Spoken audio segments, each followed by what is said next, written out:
pillow sewing project. So we're gonna make a cover for the pillow. This is the one I have. First thing we gotta do is you gotta do a little math. So I'm gonna measure my pillow. It is 16 inches wide, 16 inches, and it is 11 inches tall. So for the front, we need to cut one rectangle that's the height plus 1. So my height is 11 plus 1 is going to be 12. So it's going to be 12 inches tall. And the width is 16 plus 1. It's going to be 17. So I need to cut one rectangle that is 12 by 17. And then for the back, we have two rectangles. The height is going to be the same as the front, so it's going to just be 12. The width is, to determine width, divide the front width by 2, then add 3 inches. So my width, 16 plus 1 is 17, divided by 2 is 8.5, plus 3 equals 8, 9, 10, 11. 11.5 inches. So I need to cut two rectangles that are 12 inches by 11.5 inches. Okay. All right, so I have this nice butterfly fabric I'm gonna use. I'm gonna do the cut out the front now, 12 by 17. I'm gonna make a straight line up here.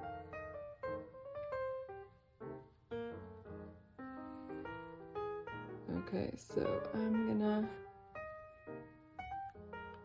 mark this edge here, and then this ruler is 18 inches long, so I'm gonna move it down, move the 1 inch to that mark, and then this will be my 17 inches wide, and I need it 12 inches tall, so I'm gonna line up the 12 with that line.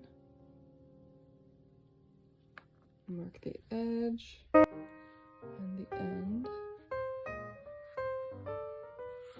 and do the same on the other side. 12. And then I'll find these marks down at the bottom.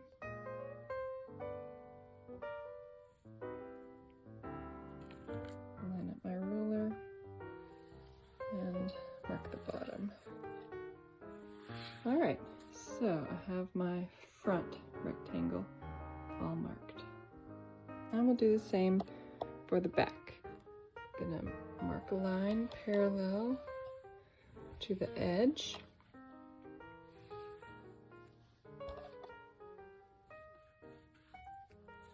This one needs to be 11.5 inches tall, so there's 11.5.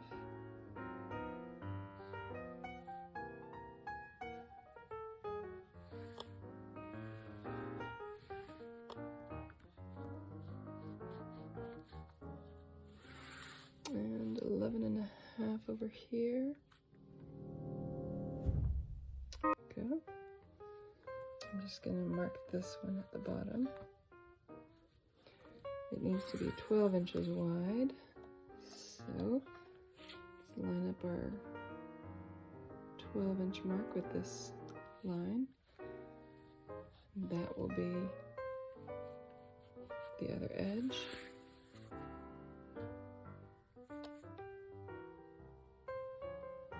Make a line here.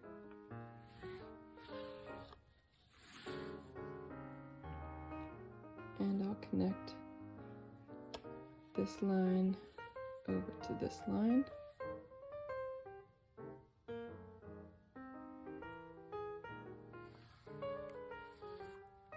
All right, so I have marked one. Let's mark the other one.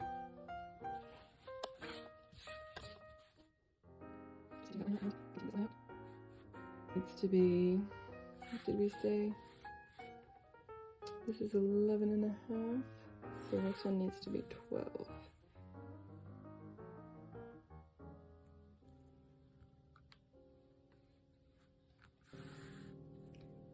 and 12.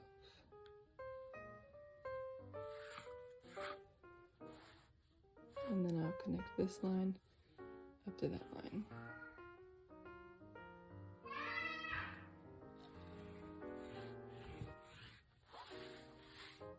All right, so there's our 2 backs. Let's cut it out. All right, so I've cut out my 2 backs and my front. So now we have to prepare the back. So I'm going to take my back piece with right side down, fold one long side up 1 inch, and press. So that's what I'm going to do first. Just make sure that this is your height side. It's how tall the pillow is.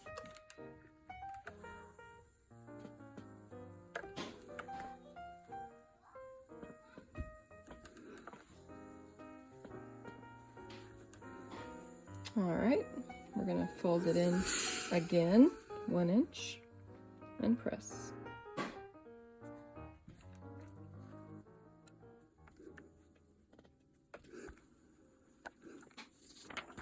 All right, now we're going to sew top stitching close to this folded edge. We're going to backstitch at the beginning, backstitch at the end.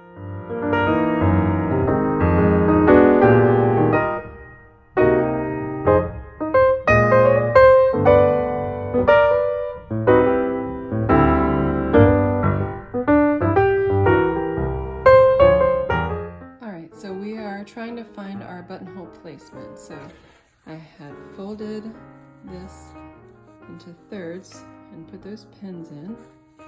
Now we unfold it.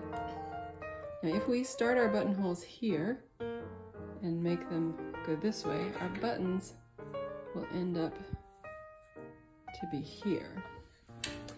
And it's a little off-center. It's a little too close to this side. So what I'm going to do is I'm going to move these buttons over to the center of my pins, and then I'm going to move these pins over to this side.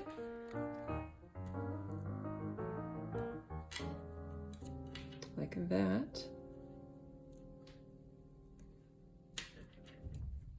So now I have the pins where I want to start the buttonholes. The first thing we have to do is find our buttonhole foot. This is where it attaches to the machine, and this section in the back gets bigger and smaller, bigger and smaller, and you have to put your button inside here, and that will tell the machine how big to make your buttonhole. All right.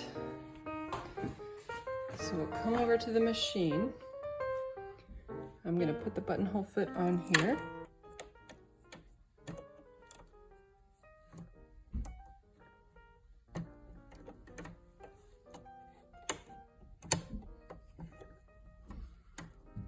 All right, my buttonhole foot is on. I'm going to take the top thread and put it down into this hole.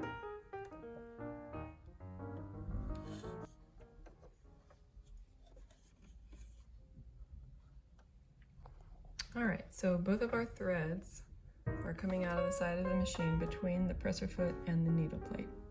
So that's the first thing. Now we have to find, there are 3 buttonholes on this machine that we have to find. The first one is right here, no, this one. Right here, we have to pull that down so it meets up with the buttonhole foot right there. The second one is on this stitch selector. We have to turn it to the buttonhole. Then the length one, we're putting it on the buttonhole. If you want a very fat buttonhole, you can put it that far. If you want kind of a medium buttonhole, have it in the middle. And if you want a kind of thin buttonhole, put it that way. I like a medium. I find that the fat is a little hard. The foot gets stuck on it and doesn't run through very nicely. So the medium is what I shoot for. And then the width, you can do between 3 and 5, but I like the 5. Okay? All right. So on this machine, the buttonhole starts at the front and it will form back here. So this needle that I placed, I'm gonna put it where I want the buttonhole to start. So put it there, take out my pin, make sure that the buttonhole is placed in the center of this placket here, so it's nice and centered. And then I just start. Push the presser button.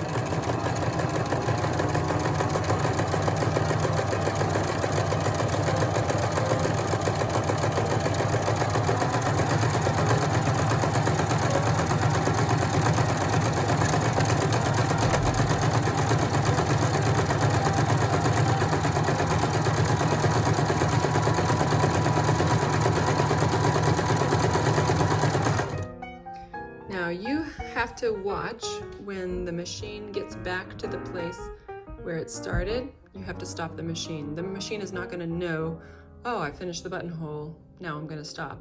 It doesn't know that, so you have to pull your foot up when you see that it's finished, okay?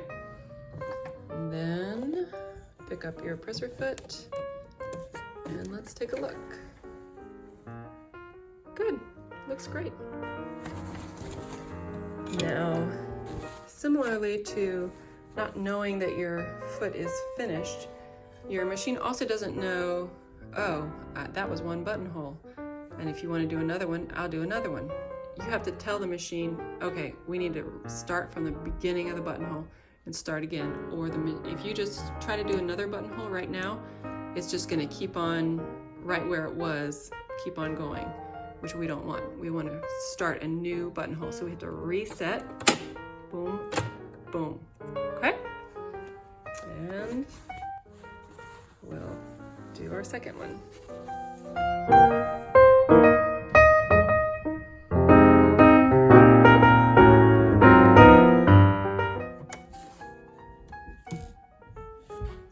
All right, everything looks lined up well.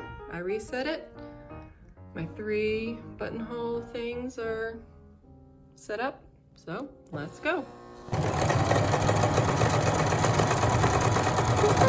Okay, all done.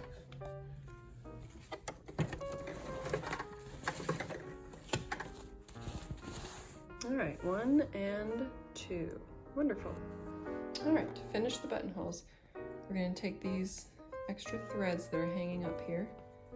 I'm going to thread it onto my needle. I'm going to poke it through to pull it back to the other side.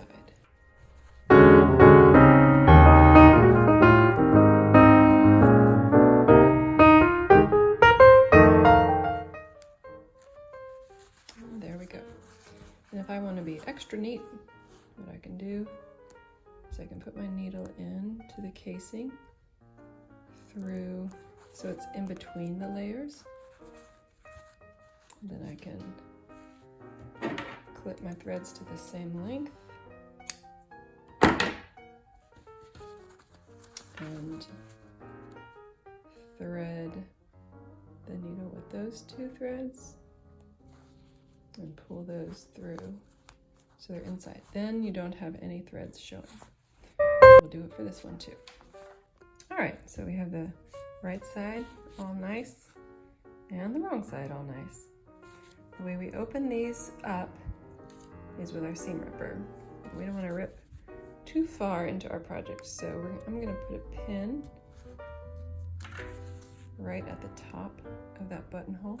And I'm going to take my seam ripper, starting at the bottom, poke it through, and then carefully going straight up, not cutting any of those stitches we just put in. Go straight up to that pin, and that pin will stop your seam ripper from cutting. Great. Let's do the other one.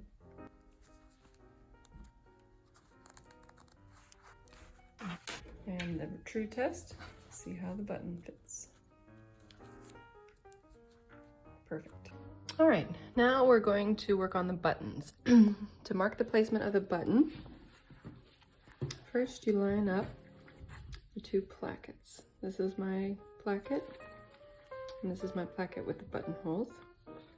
You line them up, the top and the bottom, right on top of each other.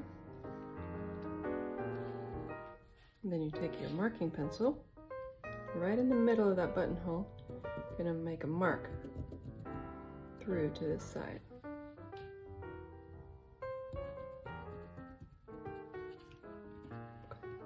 So we can see those marks, and that's where we're going to put the button. To place the button, we're going to get some clear tape, put the button on it, put it right at the spot we want it to go, and it'll be held there.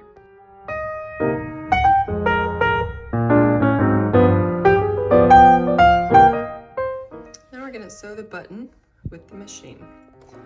So we don't need this buttonhole thing anymore. We actually need a C, because we need this zigzag. So we're going to do the zigzag stitch. Our length is going to be 0, because we actually don't want to travel anywhere. We want to stay right where we are. And width, I'm not sure what our width is going to be. We're going to have to play with that once we get the button in there. So we lift up the presser foot, line up our button, put the presser foot down. We're going to use the hand wheel at first to get started. If you just push on the presser foot, your button holes might not be lined up with the needle, and you're going to break your needle very fast.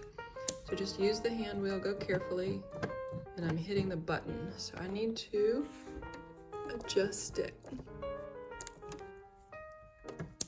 Okay, I found the hole, and I'm hitting the button, so I need to make it wider.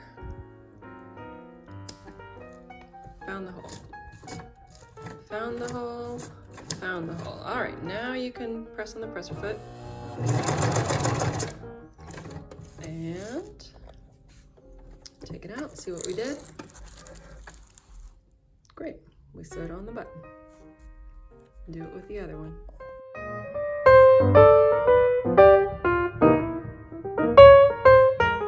All right, so we have these threads up at the top. So I'm going to put my needle down, my hand sewing needle down, put these threads into the hand sewing needle and pull them to the back side.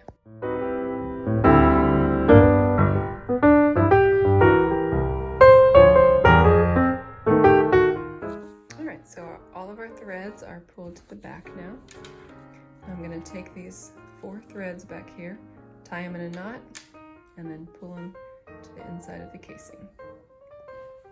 Alright, so my 2 backs are finished.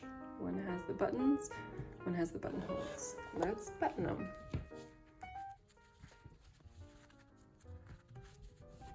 Okay, now I'm going to secure these ends. I'm going to just sew 1/2 inch seam allowance, sew those together, the top and the bottom.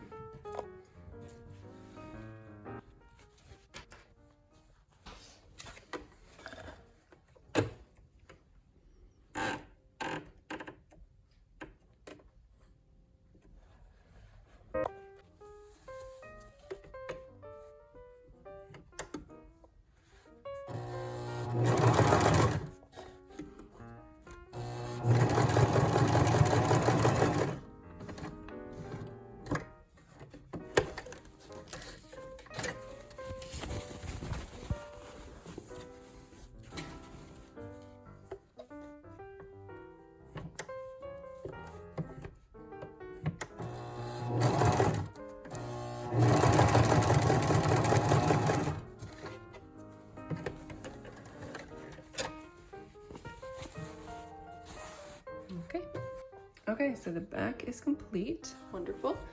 So now we're gonna take our front, just lay it on top, right sides together, line up all the edges Now it looks like my back is a little bit bigger than my front. So I'm just gonna center my buttons in the middle. And when I sew with the 1/2 inch seam allowance, I'm gonna follow the 1/2 inch seam allowance for the front, not for the back. In fact, I think I'll trim it off, cut it so it is the same size. All right, so I've trimmed my back down so it's the same size as my front. Then it'll be easier for me to follow my seam allowance. So I'm just gonna pin all the way around and then sew all the way around using 1/2 inch seam allowance. All right, I'm ready to sew around the perimeter of the pillow. This part where there's the button placket, that is thicker, so I'm gonna sew especially slowly and carefully over that section. The rest of it should go smoothly.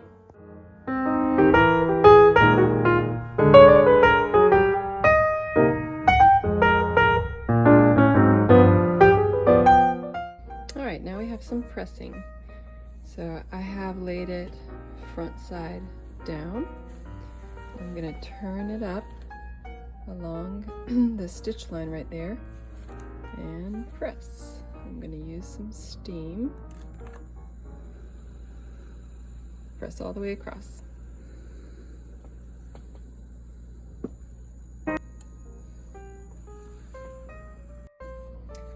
Now we'll turn it around and do the bottom side.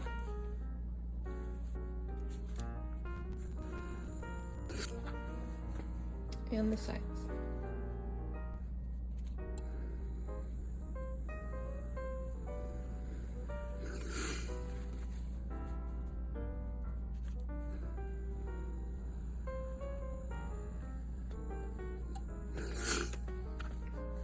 Now, this corner is folded up over itself, so it's going to turn inside out and be flat and be fine. But if you have very thick fabric, then this corner might, because there's so many layers of fabric right there, might get pretty thick. So if your fabric is very thick, you can take your scissors and just cut off that corner. Be careful that you don't cut your stitching line, but just cut that corner at an angle, cut that part off, and then that'll help the corner not to be too bulky.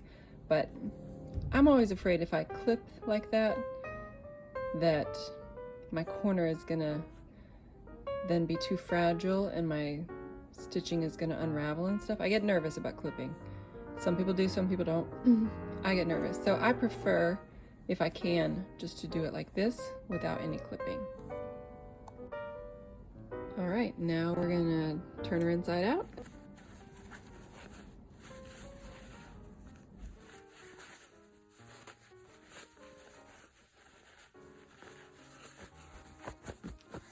And there she is. And put your pillow form inside.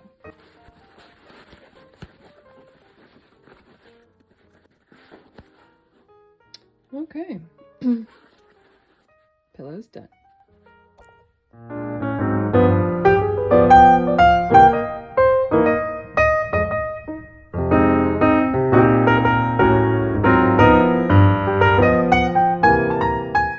I wanted to show you one other thing you can do with your pillow real fast. It's at the end of your instructions, but if you don't want a pointy corner on your pillows, you can curve it. You can find something circular at home and just draw in a curved line. And then sew along the curved line for each of your corners, and that will pull in your pillow a little bit. So that's another option, something you can do. Try sometime.